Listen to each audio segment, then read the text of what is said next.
अस्सलाम वालेकुम, welcome to ACD mentor. मैं हूं आपका टीचर हसनैन और आज हम ऑटोकैड में रेक्टेंगल लगाना सीखेंगे। इससे पहले हमने ऑटोकैड में लाइन, पॉलीलाइन, सर्कल और आर्क लगाना सीखा था। अब हम एक नई ज्योमेट्रिकल फिगर रेक्टेंगल को लगाना सीखेंगे। रेक्टेंगल में दो लेंथ आपस में इक्वल होती हैं, जबकि स्क्वायर में आपकी चारों लेंथें आपस में इक्वल होती हैं। तो सबसे पहले हम REC एंटर करेंगे रेक्टेंगल कमांड के लिए। वो स्पेसिफाइड फर्स्ट कॉर्नर पूछ रहा है, आप फ्री हैंड आप उसको फर्स्ट कॉर्नर दें, फिर अदर कॉर्नर, वो आप उसको अदर कॉर्नर पे क्लिक करें, आपके पास एक रेक्टेंगल लग गई। ये हम ओरिजिन पे सेट कर देते। इसके बाद अब दोबारा REC एंटर करें। अब नीचे चंद ऑप्शंस हैं, चैम्फर, एलिवेशन, फिलेट, थिकनेस और वाइड। अब इसमें सबसे पहले चैम्फर है, C एंटर करें। C एंटर करने के बाद आप चैम्फर की वैल्यू दें। मैं यहाँ पर चैम्फर की वैल्यू देता हूँ 2। वो सेकंड डिस्टेंस पूछ रहा है चैम्फर, आप इसको 3 दे के एंटर कर दें। अब यहाँ पे रेक्टेंगल दोबारा लगाएं। आप देखें हमारी जो रेक्टेंगल है वो लग गई है। अब आप देखेंगे कि ये रेक्टेंगल और ये रेक्टेंगल आपस में डिफरेंट है। वो डिफरेंट क्यों है कि हमने इसको चैम्फर किया हुआ है। चैम्फर बेसिकली किसी भी कॉर्नर को आपस में इंक्लाइन बनाने के लिए यूज़ होता है। इसमें हम डिटेल डिस्कस, हम इस अलग एक कमांड है चैम्फर की, उसमें हम इसको डिस्कस करेंगे। अब जो हमने 2 दिया था और 3 दिया था, 2 हमने अलग अलग वैल्यू दी थी। आप देखेंगे कि ये वैल्यू और ये चैम्फर एक जैसा है, जबकि ये चैम्फर और ये चैम्फर एक जैसा है। अब हम दोबारा REC एंटर करेंगे, C कमांड से चैम्फर एंटर करेंगे। एक वैल्यू हम देते हैं 3 और दूसरी वैल्यू भी देते हैं हम 3, और हम जैसे रेक्टेंगल लगाएंगे आप देखें कि ये कॉर्नर, ये कॉर्नर, ये कॉर्नर और ये कॉर्नर, चारों कॉर्नर जो आपके रेक्टेंगल के हैं वो सेम साइज में है।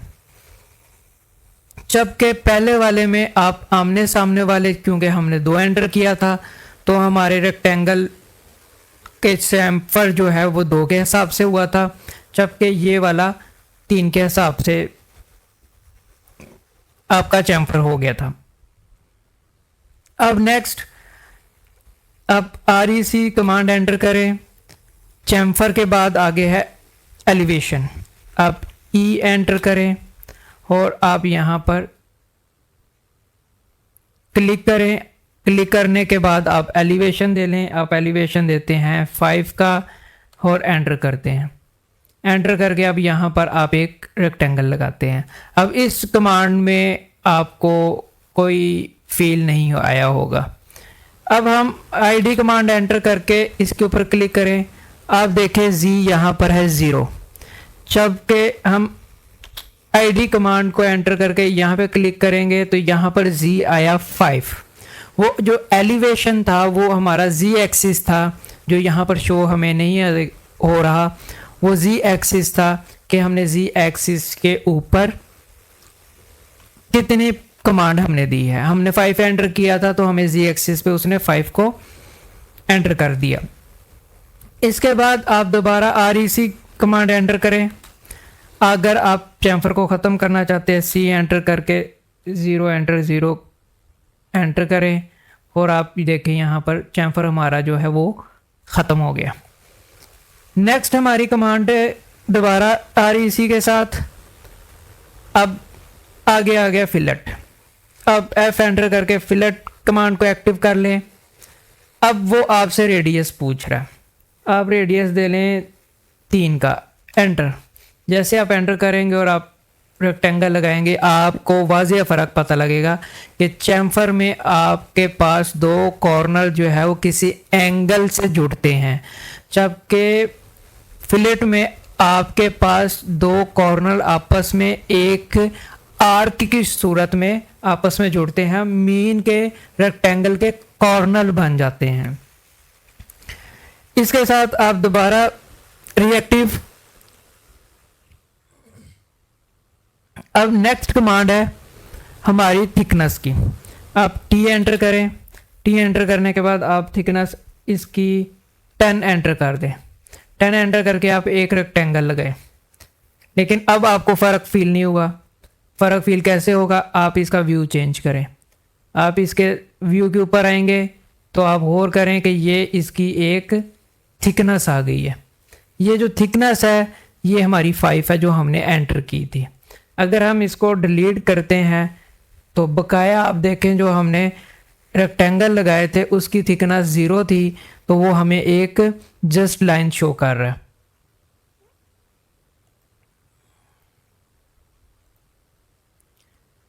आपको अब दोबारा REC एंटर, अब आगे वाइड W एंटर करें, उस वाइड में आप 10 एंटर कर दें, तो अब आप रेक्टेंगल लगाएं तो आप देखें आपका रेक्टेंगल की जो थिकनेस है वो बढ़ गई है। अब आप सबसे पहले REC एंटर करें, उसके बाद आप कहीं पे भी क्लिक करें क्योंकि वो फर्स्ट कॉर्नर पूछ रहा है। फर्स्ट कॉर्नर के बाद आप देखें हमारा जो रेक्टेंगल है वो अभी भी वाइड शो कर रहा है क्योंकि हमने उसको ऑलरेडी पहले कहा था कि ये 10 पॉइंट जो है हमें इसकी थिकनेस को बढ़ा दें। आप REC एंटर करें, W एंटर करें, वाइड पे जाएं, 10 की जगह 0 करके एंटर करें और अब आप इसके ऊपर क्लिक करें। क्लिक करेंगे तो हमारे पास बगैर थिकनेस के रेक्टेंगल स्टार्ट हो गया। लेकिन अब इस पे अब गौर करें, चैम्फर लगा हुआ है। चलें चैम्फर को रहने दें। अब आपके पास मज़ीद 3 ऑप्शंस आ गई हैं। अब उन ऑप्शंस में आपके पास सबसे पहले है एरिया। आपके पास अगर रेक्टेंगल का एरिया है, फॉर एग्जांपल वो रेक्टेंगल का एरिया आ जाता है हमारे पास 150 हम इसमें एंटर करते हैं। अब ये 150 स्क्वायर फीट्स भी हो सकते हैं, ये स्क्वायर मीटर भी हो सकते हैं, स्क्वायर यार्ड्स भी हो सकते हैं। जो यूनिट आप सेट करेंगे आपकी ऑटोकैड उस कमांड को ही एक्सेप्ट करेगा।